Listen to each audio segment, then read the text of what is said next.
Hi, welcome to ACE Teachers Online, a series of online tutorials for students. My name is Balaki and today we will be looking at a question on the SPDF model.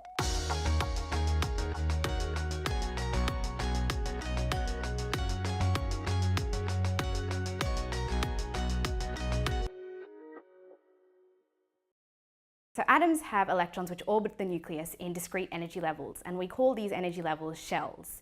So today we're going to go into a bit more detail and learn about how these shells actually have sub-energy levels, which we call subshells. So each of your energy levels have a subshell depending on what their quantum number is. So for example, your first shell has one subshell, which we give the letter S. Your second one has two subshells, which we give the letter SP.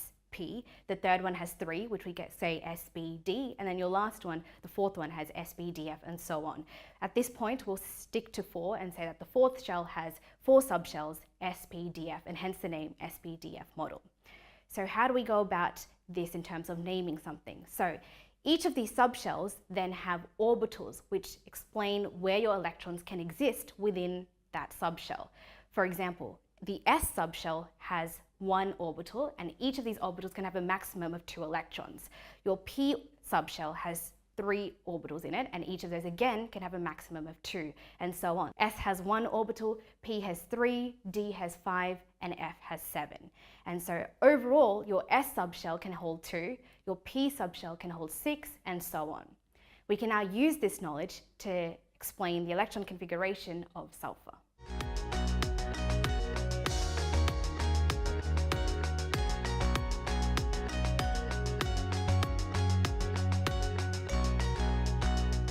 So today we'll be looking at writing the electron configuration for sulfur using the SPDF model. There's 2 ways to go about this question. So you can use the alpha bar principle, which we're looking at in another video, but today we're going to be doing it using the periodic table. So on the board we've got the periodic table, and on the right hand side we split it up so that we have the subshells S, so all of our 2 columns are S columns.